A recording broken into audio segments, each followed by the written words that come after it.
All right, guys, welcome to our November panel discussion. We will be doing these every month, hopefully, from here on out.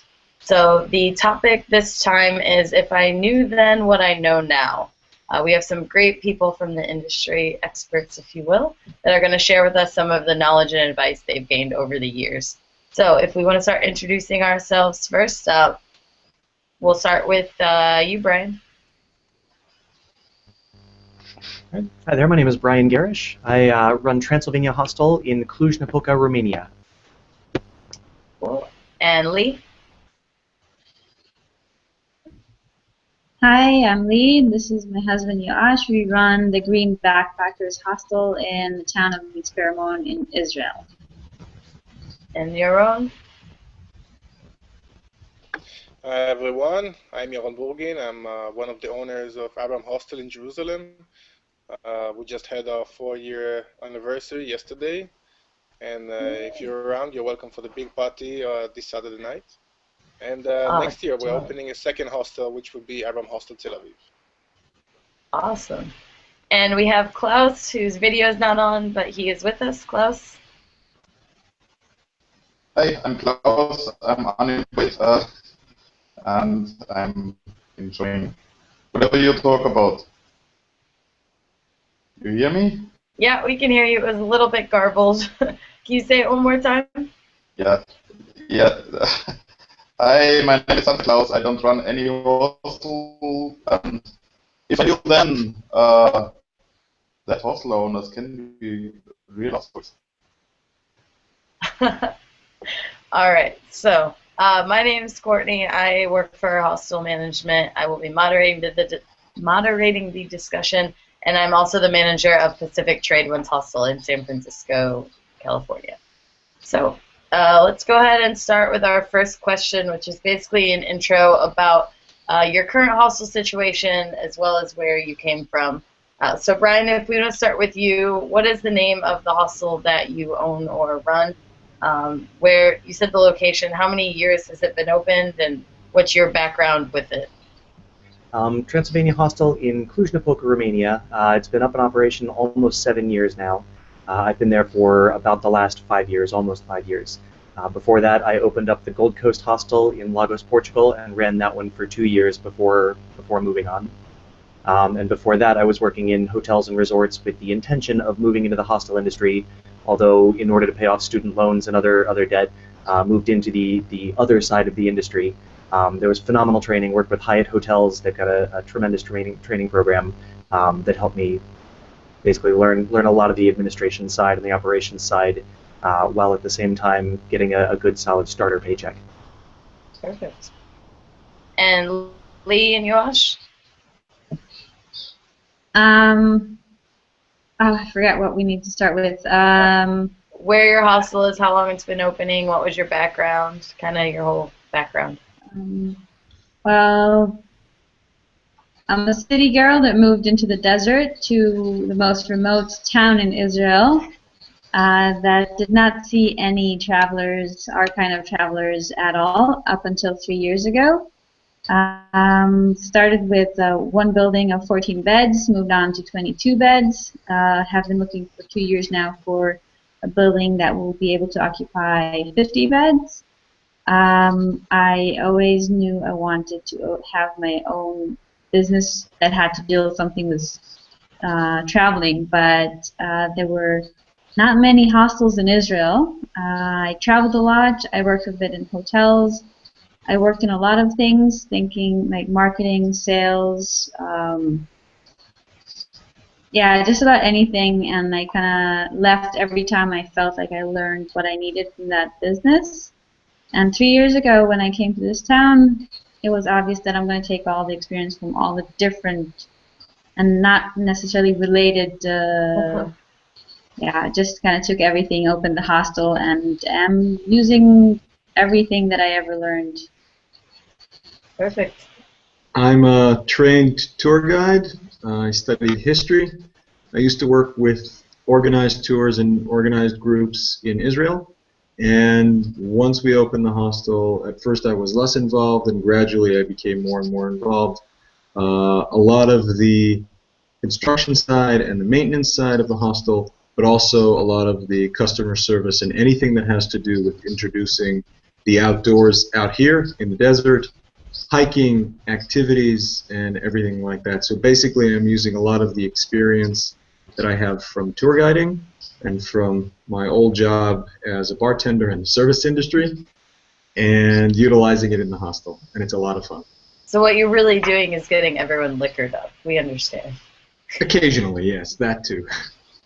And then take them on a long hike in the desert. That sounds really responsible. Mm-hmm. Yaron, what about you? Well, I was supposed to be a lawyer. I studied law and business, but I haven't become one. Did some work internationally in sales and marketing, and in between did a lot of traveling, which led to having the typical traveler's dream, which is to own my own guest house, my own hostel. Coming back from yet another trip in Asia, I started to work in a camp lodge in the desert by the Dead Sea in Israel. Later on, managing it together with the owner. Learned a lot because we did everything ourselves. It was just me and the owner, and sometimes got some help from some teenagers.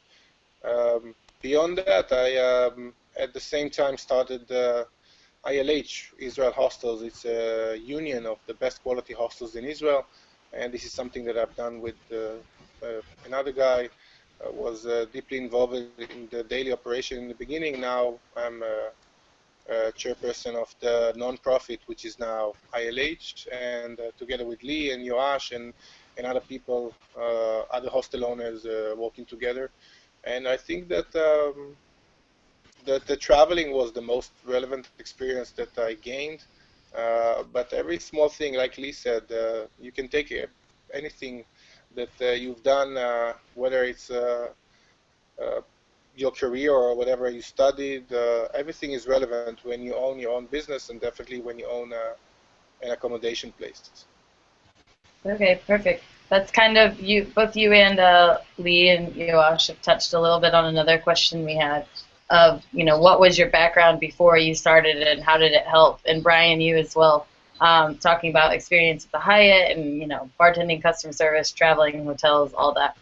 So it sounds like you all had kind of different backgrounds before you got into hostels, which is good to know for anyone who's looking to start in the industry and maybe doesn't have a lot of directly related experience. Klaus, what about you?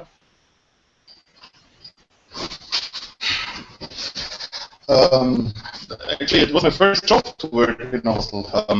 Like when I grew up in Germany, we still had to go to the army, which I had no intention to do. So I opted for social service and ended up working in an HI hospital in Munich. And that was in '92. So you ran away from the army to work in a hostel. Yep. Awesome. And where did your life lead you after that in terms of the hostel industry? Well,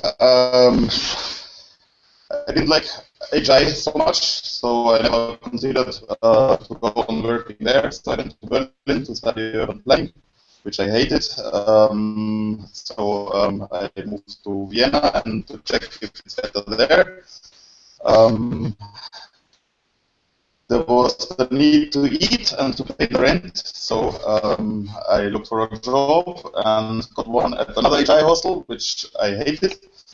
3 months later, I ended up at another hostel everybody knows, and worked there for 15 years until I was fired for no reason, or at least I wasn't told any. All right, and what are your plans now? Well, my plans are to, this is recorded later, right? So that's true, yeah, so maybe don't share that. About the government money I get until April, and I'm supposed to say I'm looking for work really hard. I'm like writing lots of applications and that kind of thing. And the other plan is to open a hostel in Innsbruck, which is turning out a little bit more complicated, and yeah, difficult than that I thought, but we are getting there, I think. Okay, so applying for different things, possibly opening another place, or opening a place to begin with. Cool, great, thank you. If you just want to mute your microphone as well when you're not speaking, just a reminder to all of you so that we have less audio feedback. Technology note. So let's move on to considerations for industry newcomers. So people who want to break into this, maybe reception staff you have that want to work their way up, or maybe, every traveler has the dream of starting a place. Why did you decide to start or take over a hostel? Why that specific place? Why that career? Yeah, let's start with that question. Why? Brian? I spent quite a while traveling around looking for where I wanted to make my new home, figuring wherever I landed and found my spot, that would be where I'd open my hostel. And instead, I met a girl who took me somewhere that I would never have imagined that I was going to go, and turns out it's phenomenal. So I found myself in Cluj because I met a girl and followed her there. Okay, and let's go with our follow-up question to that. What's the biggest reason you've stayed, and is that the same reason you started or something different? Same reason that I started is the reason that I've stayed. However, I've gotten much more involved with the business, and now, as opposed to being executive boyfriend, as I like to call it, I've become, a very active part in the business, and it's become my business as well. So yeah, it's a phenomenal city. It's a great place to be. It's a wonderful place to call home, and wonderful business as well. I think we can all attest that you're a little more than executive boyfriend in the hostel industry. Lee, do you guys want to take this question next?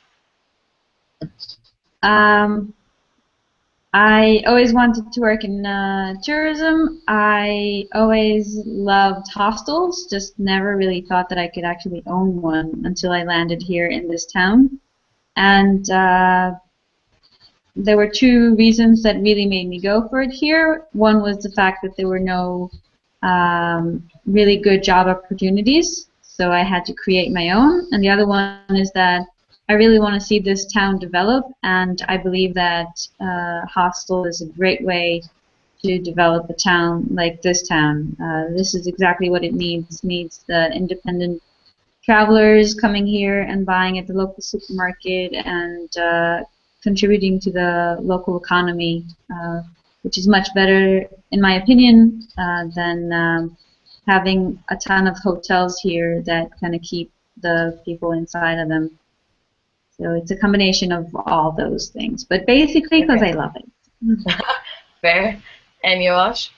Well, much like Brian, I kind of followed a girl into the hostel, only I was already together. We were sitting in a bar one night.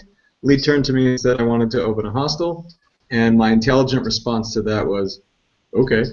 So she did, and 3.5 years down the line, I've found myself more and more involved because it's fascinating and it's fun, and these are the best clients I've ever had, customers, I mean. So, guests. So came for the girls, stayed for the came for the girls, stayed for the yeah. Awesome. Yaron, what about you? Well, my dream was always and still is to have a place by the Dead Sea in Israel, in the desert, a very small and intimate one. How did I turn out to be the owner and a manager of the largest private hostel in Israel? Well, it's mainly because of my partners. One of them specifically, Gal, who found the great building that we are located at in Jerusalem, and he and Maoz, another guy, they called me to join them. We were working together before that. I had a couple of attempts to open a hostel in Tel Aviv and in the Dead Sea, and with different people, different places, and this just turned out to be like there was a good opportunity, and they called me in, and it was with a great team of people and a great vision, and it felt like the right thing to do. And I think all of us have realized in the, let's say, 2-3 years before that, that Israel really needs a good big hostel in the main location, like Jerusalem and like the one that we are about to open in Tel Aviv. So it felt like the right thing to do for the industry, for us, and also supposed to become a good business. It was a big risk, but so far it seems like a good decision. I must add to that, on the same note of Brian and Yoash, that even though I was just getting married when we opened the hostel, uh, to be honest, one of the tips that I can give some people is maybe it's not the best of time to be married when you run a hostel. There are some people that would say that maybe you should do the other thing at least for some time. Okay. So that's maybe some wise advice for people wanting to start. Focus on one thing at a time. And Klaus, why did you decide to get into hostels besides running away from the army? Or maybe a better question would be, why are you continuing to stay with the hostel industry? Okay, I decided to run away from the army because they would have maybe cut my hair and yell orders at me in a ugly language specifically designed to yell orders at stupid people. So I decided I didn't like that. That was part one of the question. Part two of the question, I decided to open my own place because I refused to work for us any longer. Okay. I want to be one of them. What was the last part? I want to be one of them, the authors. You know. Okay. Good to know. All right. So now moving on to assumptions versus reality. Two questions. You could answer either of them. What's an example of something that you had to learn along the way that you wish you would have learned more formally beforehand? Or what is something that you spent time trying to learn beforehand that you think is better off just learned in the field? So that question kind of makes sense. Learning more formally, learning on the go. What's an example of one of those that you would have done the other way around? Brian? There are quite a few things that I wish that I had spent more time learning. Most specifically, any kind of home repair and construction. Those are not skills that I walked into the industry having, and it's taken me a long time to slowly develop them as situations arise. There are lots of chances where you can go to your local do-it-yourself store, probably organizes workshops and things to learn how to do minor plumbing, how to do drywall, patching holes, things like that. Minor installations and repairs. Those things are tremendous if you can be ready for it before the accident happens so that you don't have to take time to fix it, to figure out how to fix it. Other things that I would have loved to know in advance were a little more about accounting and budgeting, to have the money side firm in mind when it comes to my background. I'm mostly in operations and customer service as opposed to the financial end of it, and so that experience I could have used a lot more education there. And again, on the other side, their technology, any kind of web design or programming I find is really invaluable for people. Photoshop skills, building websites, anything like that really would have come in handy in advance had I learned it and walked in knowing these things already. All right. I think you also touched on something about the hostel industry where it's many things together. You're not just doing websites or customer service or maintenance, it's everything. Absolutely. So it can be a little overwhelming. Lee, what about you guys? What did you know before that you think would have been better off learned, or something you wish you had known?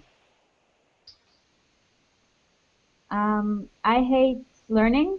I love learning from doing, so I did not learn much, I did not study much before. I learned a lot of stuff from working, but didn't study anything, so maybe Josh has something. I just wanted to say that with a small hostel, and I'm sure it's true for any small business, but a small hostel specifically, you find yourself doing pretty much everything. You do the maintenance, you do the customer service, you do the marketing, you build the website, you put together the beds, you do the laundry, you clean. I mean, the list just goes on and on. And I guess in our case, between the two of us completing each other in certain things, I guess one thing that's anything that has to do with web design and playing around with pictures and getting that stuff going. If we could land and already run with that, it would have been a lot easier building the website on our own and saving a lot of money on that. So that could have been good. I did sit a long time on the marketing plan for the hostel, and basically just one or two phone calls to Yaron kind of threw everything that I did to the garbage. I just did what Yaron already learned and told me, and that was much better than anything I tried to do at home on my own. All right, so getting advice from other people would definitely fall into this category as well. Yep. All right, so moving on to you, your own. Sounds like you've had some great advice to give. What maybe did you learn ahead of time or wish you had known ahead of time? To be honest, it's the more professional side, I would say, of some of the operational stuff that you do in a hostel, especially in a big one. Specifically, I think housekeeping, cleaning. This is a true profession, and in the hotel industry, people learn it for years. And this is something that I had no knowledge of before. I mean, I know how to clean my house. I'm not sure my wife agrees, but I think I do. It's something that it's different than to clean daily 3,000 square meters. And this is something that definitely I felt along the time that I'm and also my staff members were lacking. This is why we brought in someone, a specialist, to teach us how to do it properly. And I think we really made an improvement there, and there's a lot more to learn. I mean, it's the small things, like how do you take off a certain stain from a certain wall or a certain mattress or whatever. And this is pure knowledge, which is okay. You can test it, but it's much easier if you know exactly how it should be done. How many beds do you have? We have 260 beds and 75 rooms. Okay, yeah, you're definitely a big guy. Cool. It's nice to get a wide variety of opinions and advice, small hostel versus big hostel. Yeah, thank you. Klaus, what about you? What did you formally learn versus learn on the go? Not formally stuff.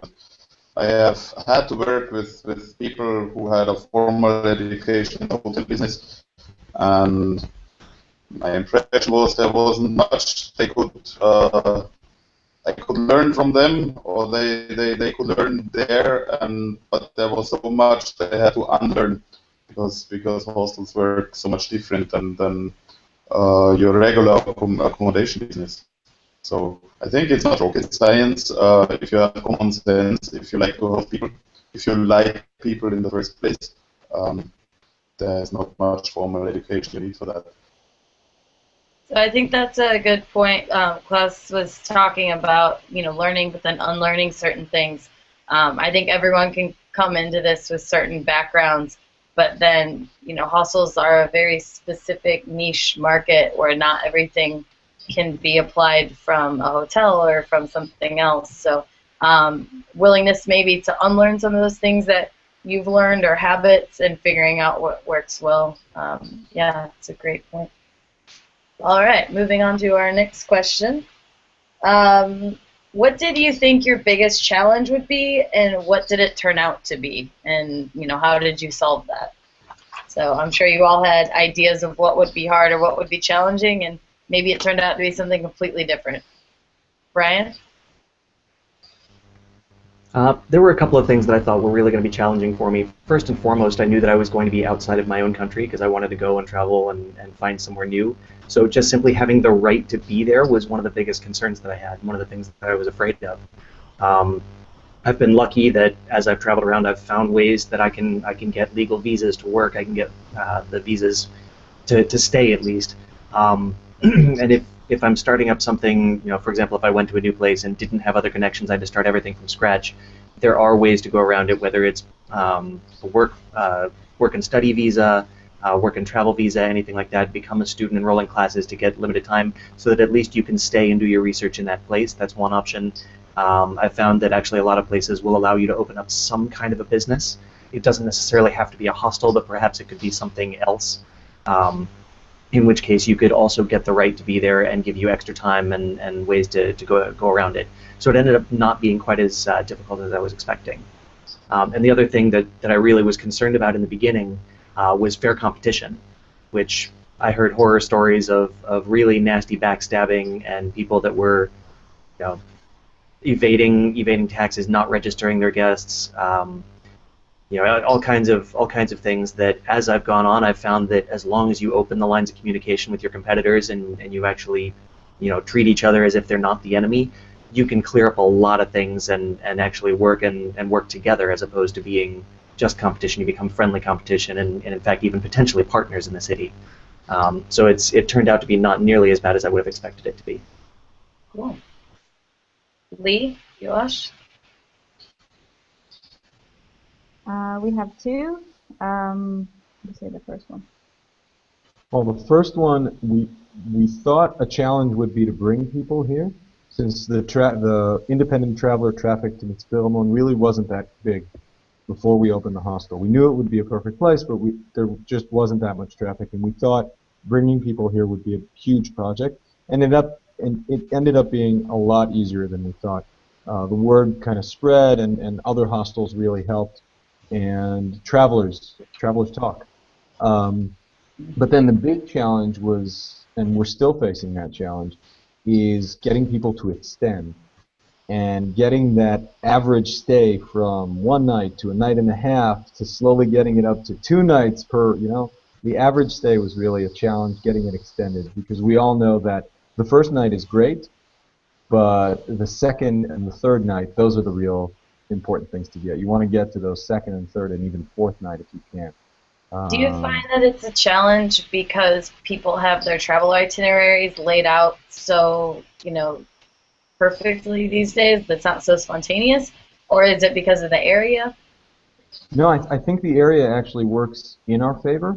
A lot of it has to do with the fact that people have their itinerary or they already have reservations. And also, at least right now, I feel, and Lee might complete me on this, but I feel that at least as far as our area goes, our area constantly surprises travelers. They come expecting one thing, they come expecting a day, maybe a day and a half of a little bit of sightseeing. And when they get to us, suddenly we show them some maps and we open up the books and we show them the scenery and we take them on a sunset tour and they realize that there's 3, 4, 5 days worth of hiking that they can do in the area. They didn't prepare that and they didn't have the time arranged for that in advance. So it's hard for them to change their plans. So they might extend an extra night, maybe an extra 2 nights. And occasionally we do get people who completely change their plans, but that's definitely not the usual case. So yeah, definitely getting people to extend their stay, that's one of our biggest challenges. Yeah. Yeah, and the other one is the other challenge was uh, we thought that it will take a really long time to get the numbers up here in Mitzvah, and so we started with a very small building, and now our biggest challenge is finding a bigger building. Okay.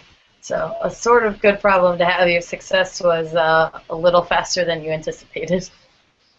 Yeah, but it can be a big problem if you need to Yeah. grow for 2 years and you can't, and it's very Yeah. hard to.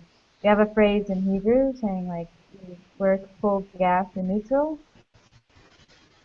Say again, sorry. Um, and Not sure if you it's got hard to that. translate, but in Okay. Hebrew you say that you're pressing full gas when you're in neutral. Okay. Like you're working really, really hard, but you're not getting anywhere. So that's kind of Right. the feeling when you know that you need to grow and you can't. That's fair. That would be frustrating. Well, hopefully you'll find that building soon. We'll keep warm thoughts for you. Yaron, what about you? What did you think was going to be one of your biggest challenges, and how did it turn out? Um, to be honest, the biggest thing that me and my partners were concerned about was to deal with the instability of the political and security situation in Israel. This is something that it's been only 4 years, and we already had two big events. I would call them big eras. One was relatively short of 3 weeks. Now we had this summer, which was a month and a half. And these times, they traditionally the tourism in Israel had to face declines in the number of people coming into the country, and then you have to basically rebuild everything. You have to rebuild your reputation, to start over, to build up the numbers, to build up the facilities and everything, and because it can drop really fast into really small numbers. And this was a huge challenge that we were concerned about, and indeed this was and this still is I think our biggest challenge, especially in a big hostel like ours. If you drop from 80% to 60%, these are big numbers, and we have a lot of staff members. We have a huge amount of rent that we pay every month. This is very challenging, and you have to be very, very creative in what do you do while there are some things going on, like military operations or worse than that. And how do you recuperate? How do you bring the business back to normal as fast as possible? It's definitely requires you to be extremely creative, to try and do stuff that you wouldn't imagine that you will be doing. This summer, we rented the rooms for therapists. We took one dorm room, made it into a playroom for kids, because we brought in some Israeli families while not too many tourists were coming. We did private events. We did really a lot of different stuff in the hostel, just because you have a building and you have rent to pay and you don't want to let go of any of the employees.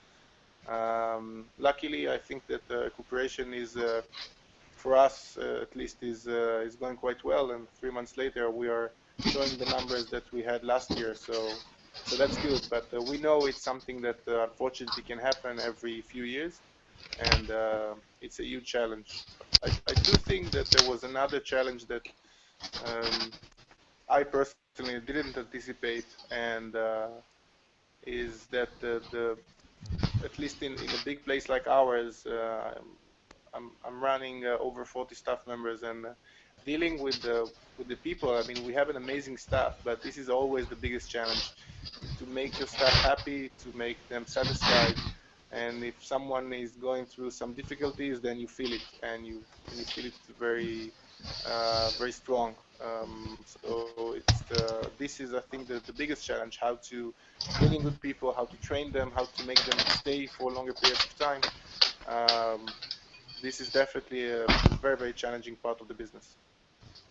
Yeah, absolutely. Before I ask you one more question, Klaus, if you wouldn't mind muting your microphone, we're just getting a lot of feedback from you. You can hear that. Okay. Thank you.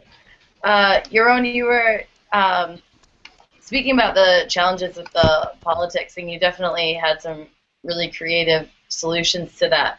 Did you feel like you had to not only rebuild and rebrand the hostel itself, but also try to rebrand Israeli tourism in a sense? Like, how much time or effort did you spend on your own business versus trying to encourage the country as a place to visit?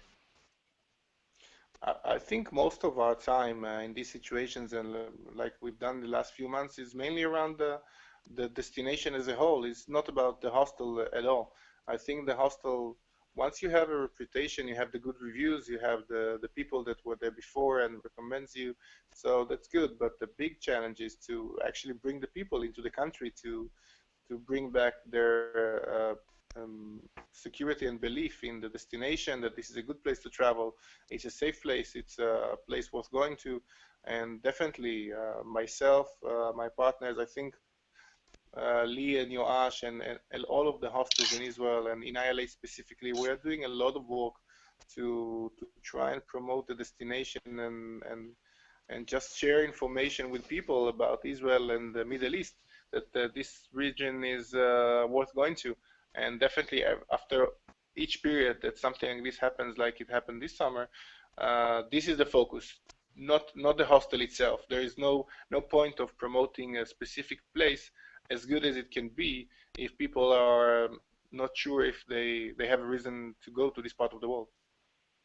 And Lee and Yoash, if you want to jump in on that, because I know this affects you as well. And my question to all three of you, and you kind of touched on this, your own, is how much did you guys work together with other hostels, maybe even outside the industry, either community leaders, or how did you work to brand the whole country instead of focusing on your businesses?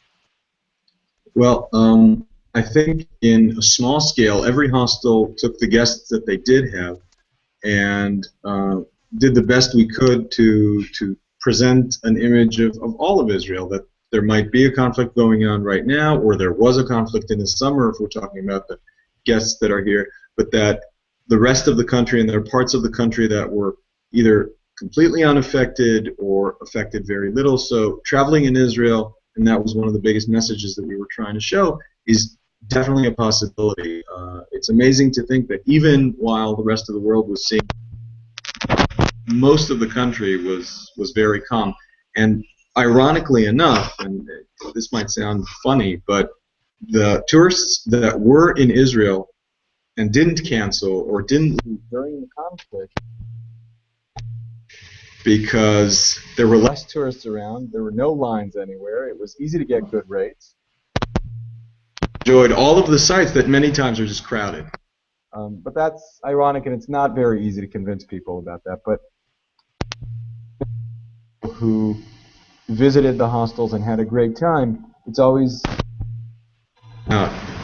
and of course we cooperated, all of the hostels in Israel cooperated, and other organizations outside of the industry all basically message that it's worth coming here and visiting Israel and the West Bank and different parts of it. Your audio is starting to cut out a little bit, but I think we got most of what you said. It was just a few words here and there. Courtney, just to add on this for a moment, I think that the level of cooperation between the hostels in Israel is one of the highest that I know in the industry. Beyond the fact that we are good friends, it's when these things happen, we speak on the phone, we have meetings, we correspond weekly, sometimes daily. We were transferring information between us. For example, there was a very strong connection with the Ministry of Tourism during this time, and some of us were going to some discussions that were going on in the ministry of how to promote the Israel as a destination during the war and afterwards in the months that came after. And all this information was shared with the rest of the hostels, and it's something that is always in constant discussion. Even last week we had the annual meeting of the hostel owners, and we are still discussing it because we know it's a very important and vital part of our business here. And we believe, as we always did, that only by working together we can do stuff. And another example is that we bring travel bloggers to Israel, and we do for them sort of a tour around the country. It's not a regular tour by bus. It's a trip that they can stay for free in hostel. They can, and each hostel is hosting them, showing them around, giving them tips about the meaningful and the most interesting points around. And these kind of bloggers that they come to Israel before, during, and after these security issues. So they, I think, do a great service for our tourism industry. That's a great idea, bringing bloggers around. And I think all three of you have great points for people perhaps in other parts of the world where maybe it's not necessarily a war conflict, but maybe tourism's down in general, that you guys can really work together and work with other leaders in your community. You know, you said the Minister of Tourism, and kind of think outside the box a little bit, working together to bring people. It doesn't have to be all individual. So thank you for that. A kind of opposite question to the one I just asked. Or, sorry, Klaus, we didn't get to you. What did we get to you, Klaus? Yes? No? Can you hear me? Klaus? No. Okay, sorry. There's also a siren going by me right now. So, can you guys hear me, or is that too distracting? You're good? Okay. So a follow-up question to that, what's something you thought would be easy and turned out to actually be really challenging, and how did you solve that? Brian? On the level of the hostel, Two of the things that I found really challenging, one, Yaron already touched on it, staff retention. Not because it's difficult to keep them in the hostel. The problem is the people who make really, really great hostel staff members also make really great everything else, because the nature of the business, you kind of have to be such an all-rounder that they could do anything, which means other companies are going to headhunt them, offer them lots more money, offer them benefits, offer them, other perks. So they need to really, really love it.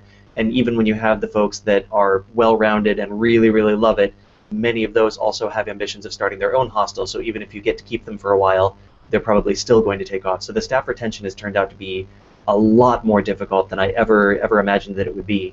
Um, Other things that I found are more difficult than expected is something as simple as inventory control. Whether that's items being stolen by guests, such as silverware, which just seems to manage to walk out the door every day, or housekeeping materials, any of the supplies that you need, because keeping track of exactly how much you have and getting them purchased, it's easy when you have somebody whose sole job is to cover inventory and purchasing. It's another when somebody comes to you later and says, oh, by the way, I've just used all of this up, and somebody needs to run to the store and get more, and in the meantime you're doing everything else. For the company, that's difficult. On a personal level, I found one of the most difficult things is actually establishing a really healthy life balance. Um, for a lot of us, especially with smaller hostels, it becomes our baby. The business becomes our life. It becomes our passion, and so it's very easy to just throw yourself completely into it and let other things fall aside. Um, you also have issues with interpersonal relationships, especially if whenever you do finally get a chance to meet up with your friends, with your family, with other people around, all you can do is continue to talk about the hostel. You end up having a lot of people that say, I'm really not all that interested in hearing, thank you very much. So it is a bit of a challenge to come and find that balance to make sure that you have your work time, but that you still remain a normal, well-rounded person on the outside as well. Great answer. What did you think would be easy and turned out not so much? Volunteer. What? Volunteer. Yeah, finding volunteers. I thought that would be a piece of cake, and whoa. Yeah. Not so much. Yeah, I think, I mean, I had a big problem with that, and then Yalon came to the hospital and he said, why don't you just have a sign up in the hostel? So that helped. And now we're basically just going up to every guest that we like, and we just both kind of nudge them on that. What you do in the next few weeks? What's the rest of your plan? I've definitely done that many times. You slowly coerce them into staying. Yeah. And it's funny. I mean, Yeah. a lot of the volunteers find us on different forums and different places that we advertise, and they respond. And Lee takes care of that and talks to them and gives them all the information and has a Skype call and everything.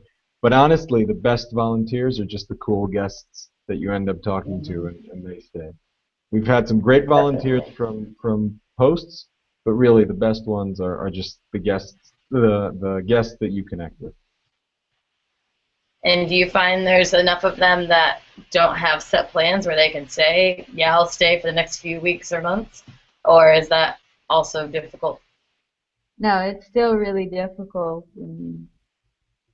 It's still a big challenge. And the more hostels that open now in Israel, it's becoming even harder now to find volunteers. Okay, so now you have to share a little bit more. Mm-hmm. All right. And your own, what about you? What did you think was going to be easy and turned out to be difficult? Well, I got into the business because of a dream because I couldn't travel all the time anywhere else and to meet new people all the time. So I said, let's open a hostel for myself, and then they will come to me. And this is the part I'm most enjoying also, which is talking to the people. But it's definitely, and I didn't know it would be that hard, that after you meet your 100 guests, your 1,000 guests, not to say the 20,000 guests that you've seen, to be, as I would say, enthusiastic and primal in the feelings and the energy that it was in the beginning. I mean, I'm still deeply involved in a lot of aspects of the business and definitely with the people. But after a while, you're trying to look for new things that you are more excited about because you've already did, let's say, uh, this kind of big party or this kind of promotion or whatever, and it went well or it didn't went well, and now okay, so what's next? And you want this new thing all the time. You're always looking. There's a lot to do, definitely, but it's you need all the time a lot of energy and to recharge yourself to do that. And this is something that I'm always saying to new entrepreneurs that are coming to me to say like, oh, I want to open my hostel, and I'm saying you need to know it's a 24/7 business and it's something that it doesn't stop, never. It's there all the time. Even when you're at home, you're sitting watching TV, it's there, and something is happening there, and it's in the back of your head or in the front of your head, and you need to. It's really. It's not something that you put up. You invest a few months. It's rolling, and that's it. You can relax. No. So this is why I don't think it's for everyone. I've told people, and they've asked about my job before, that if I didn't 100% love it, I would 100% hate it, because you have to be full on into it or you'll hate it. So it's like one or the other to me. Luckily, I 100% love it most of the time. Same here. Klaus, what about you? What did you think something over the years would be easy and turned out to be difficult, either day to day or on the whole?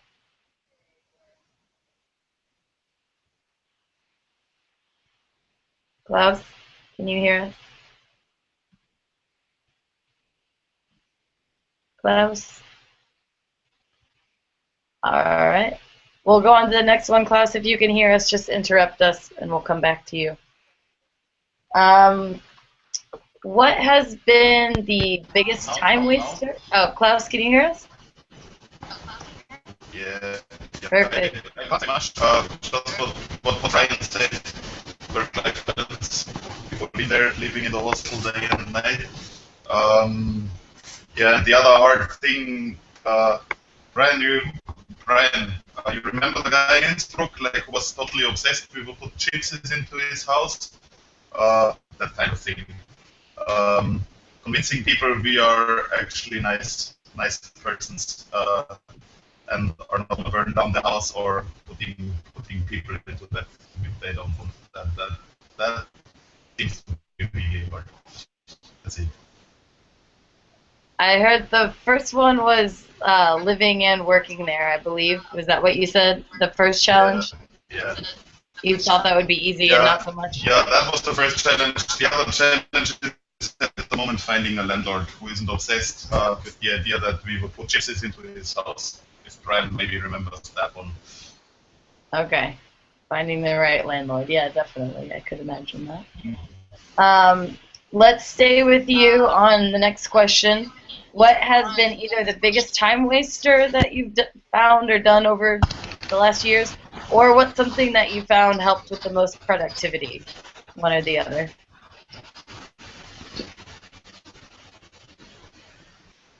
Klaus? Huh? Big time waster. What was either a big time waster or something that helped you be very productive? Yeah, I got a question, but I can't really think of anything. Meetings. When you work in a big organization and you spend an entire day talking about nothing in particular, that's a time waster. But that might be different in other places. So. All right, for those who couldn't hear, he said spending a whole day talking about something but not really doing anything about it was a big time waster. So I would agree with that. All right, Brian. Sorry? Klaus, did you have anything else? No, didn't say anything. Okay. Brian, let's move to you. What was something that was either a big time waster or helped with productivity? And Klaus, if you can just mute your mic again. far as big time wasters, I've got two. One of them is buying something that's cheap because it's inexpensive. Buying anything that's cheap because it's inexpensive, because ultimately cheap stuff is cheap. There's a price you pay for the price you pay, and you're just going to have to pay it again and again and again as it breaks and waste your time replacing it. Um, the other thing that wastes endless amounts of time is Facebook. As much as we'd like to go and use social media and all that, it's so easy to get slide down that slippery slope and just end up, swallowed up by the Facebook monster and just waste your entire day or hour or whatever work period you have set aside. On the side of actually being productive, I've found that keeping a logbook for the staff so that they can have written communication between each other is invaluable, and holding regular staff meetings to make sure that each and every one of them is on the same page and that everybody is still working towards the same goal and happy about it. I do have one tip for Facebook. I put an extension, a Chrome extension on my laptop last week or 2 weeks ago, where you can limit your time on certain websites and you can customize it to different hours of the day and all that. So I now can't spend any more than 20 minutes a day on Facebook, and I'm amazed at how much more work I get done.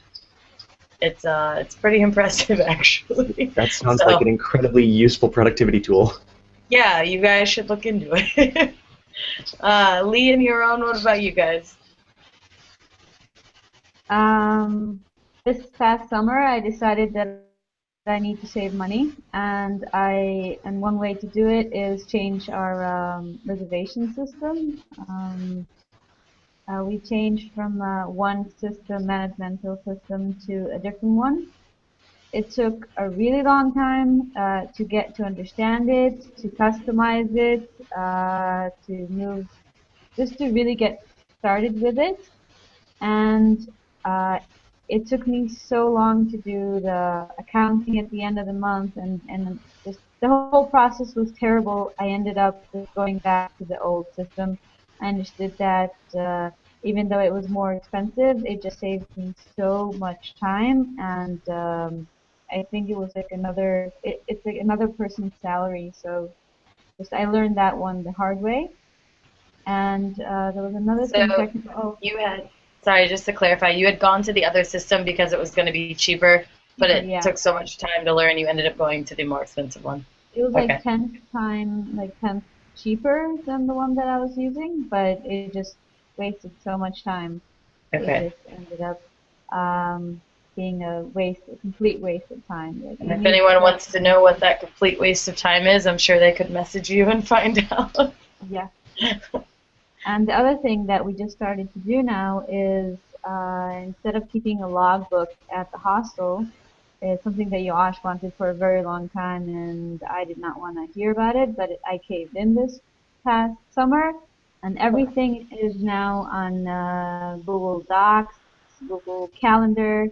Everything we do, the staff sees immediately. It is a big, big time saver.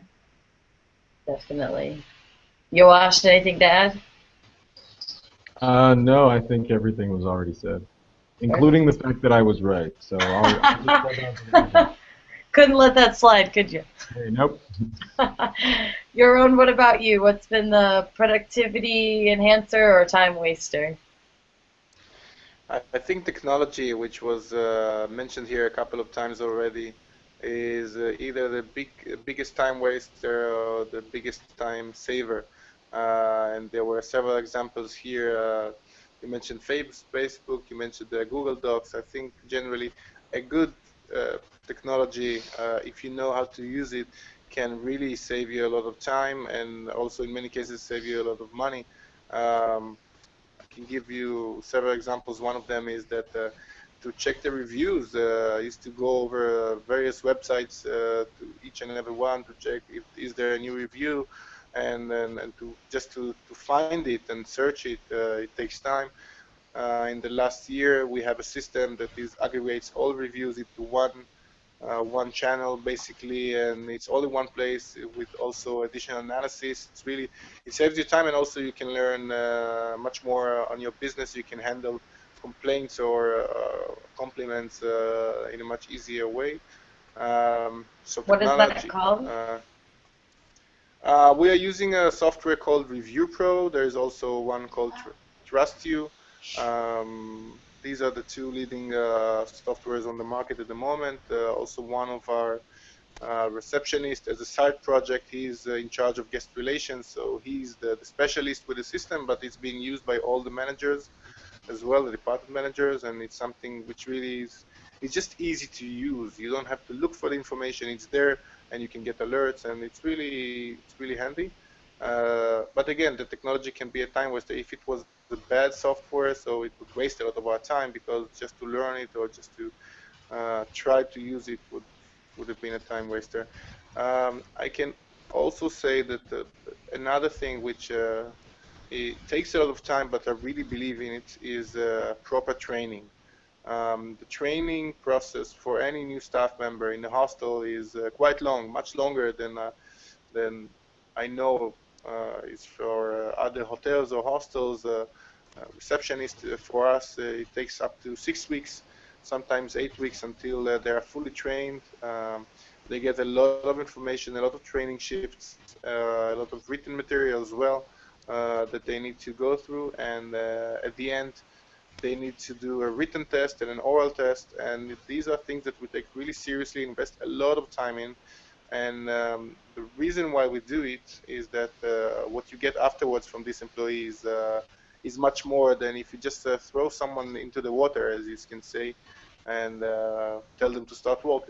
It's okay. I mean, most people, after they have I don't know, 2-3 shifts, they can do basic stuff. But if you give them the time to learn, if you give them the time and the space to make mistakes, then when they are fully trained, they will be much more productive and much better in their work. So this is definitely time consuming, but I'm a big believer in the right training. I think we can all agree that those are really good points. I saw Brian, I know his microphone is muted, but he had the same reaction as me when he said 6 to 8 weeks. He goes, wow. Yeah, it does seem long, but you make really excellent points about it. So, interesting. Klaus, do you have anything you want to add to this? No, not really. Not really. Okay, oh, I forgot we started with you on this question, actually. Yep. All right. So we're about to finish up. Just a couple more questions. I know we started a little bit late. This was touched on, Brian, a little bit, and your own. So if you have anything to add to it, great. Otherwise, Lee and Yoash, maybe. That it's often said that the to-do list never ends, that it just goes on forever. How do you handle this, and how has that changed over time of how you handle that? Lee, Yoash? Well, yeah, the to-do list never ends, and again, small hostel, you're pretty much doing everything. And I don't think there's a way to make the to-do list end, not until we grow and hire people.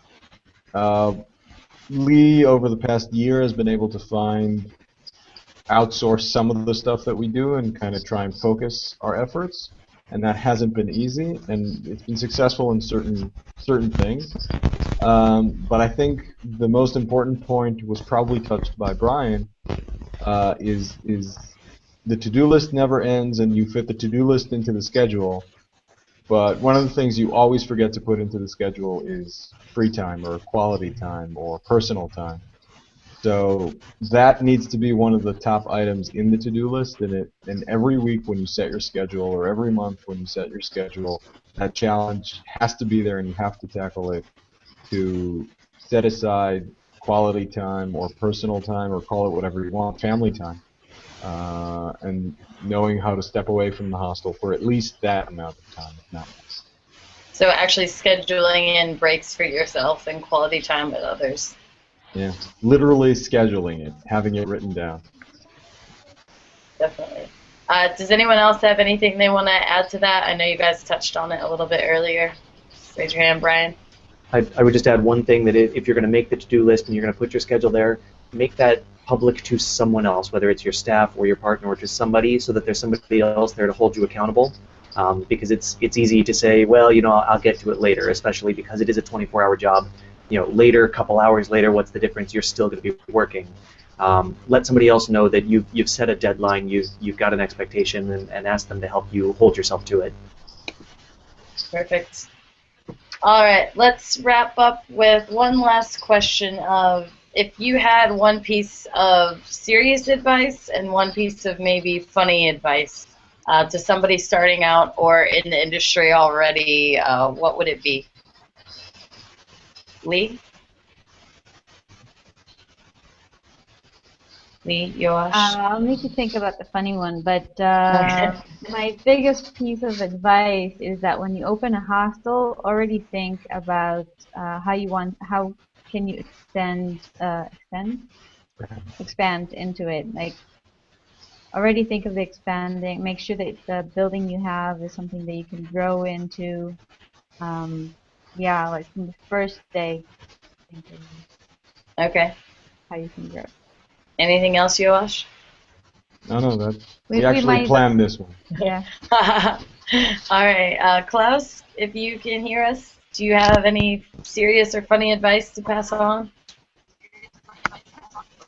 Can't think of anything really right now. You got nothing to tell people? Next one is.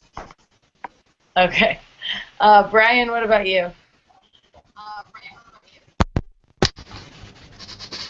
A lot of things that we tell our receptionist is that you don't have to know everything, you just have to know where to find it and how to be resourceful. The same goes for a hostel owner or manager. You don't have to do everything yourself. Find people around you who actually know these things and let them help you. It's incredibly difficult to do so and let go, but it will save you a whole lot of time and a whole lot of effort and give you some of that chance for that you time. On a slightly less serious note, it's really easy to get bent out of shape and take things personally when they don't go right. Relax. Chill out and enjoy it because we get into this industry because we love it, so let yourself do what you love and just relax. Don't take it all so personally and get so obsessed. We're not saving lives, right? That's something I like to remember. Yaron, what about you? What would be your final piece of serious or funny advice? I think any person who is about to open his own place has a kind of a dream, and there are a lot of things which are uncertain, and there is a limit on how well can you prepare for the experience or for the ride. So you do need a leap of faith, as I call it. You need to believe really strong that whatever is going to happen is going to be good, or most of it will be good, and you will succeed in making your dream come true. And you cannot guarantee that everything will work well. You can guarantee it won't, but you need to have a big, strong faith in your dream and to pursue it, and it will happen. Beyond that, I think that also an important tip is keep on traveling.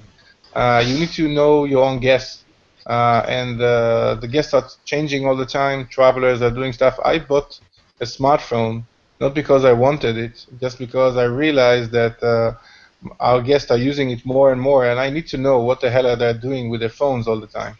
So this is why I got one, really. It's just Facebook. And They're just on Facebook. yeah. To be honest, in the new smartphone I have, I didn't install the app. I'm just Smart. using it over browser, which is less comfortable, so I'm using it less. But it's yeah, well, funny tip. I thought I said it before. It was not really funny, so that's about that. Cool, perfect. Does anyone have any final remarks, advice, anything they wanted to give that they didn't feel fit into a question earlier? Nope, all got said. I think you guys had great things to say. So, Brian, did you have something? Just a final thought for anybody that's thinking of starting up a hostel. It's really good to pick a place that you really love and where you really want to be, but make sure that it's somewhere that you love and want to be that also has potential for business, because it's a whole lot easier to spend your time and your effort catering to the guests that are coming in that are already there, as opposed to having to dig up those guests and recruit people to come to your area and then cater to those guests. It's a whole lot easier if you can pick a place that has potential. Cool. My final little piece of advice to anyone who's managing or just starting out is you would be amazed what you can learn off of YouTube. I have uninstalled and installed a toilet, fixed a washer, fixed the freezer yesterday, all off YouTube. So like Brian said, you don't need to know it all. You need to know where to find it. YouTube, who knew? So I just want to thank all of you guys so much for all of your wisdom and advice, and I'm sure there's a lot of people who could get a lot from it. So we really appreciate it. For all of those listening or watching later, our next panel discussion for December is set for Wednesday, December 19th. The topic will be industry expectations, standing out while fitting in. So how do you keep your individuality, but also maintain all these things that these travelers want? So it should be an interesting discussion. If anyone's interested in participating, please shoot me an email, Courtney@hostelmanagement.com, and we can get that set up. And thanks for coming. Panelists, if you want to hang on for just a minute after, otherwise we'll see everyone else later. Bye. Thank you, Courtney. Thanks.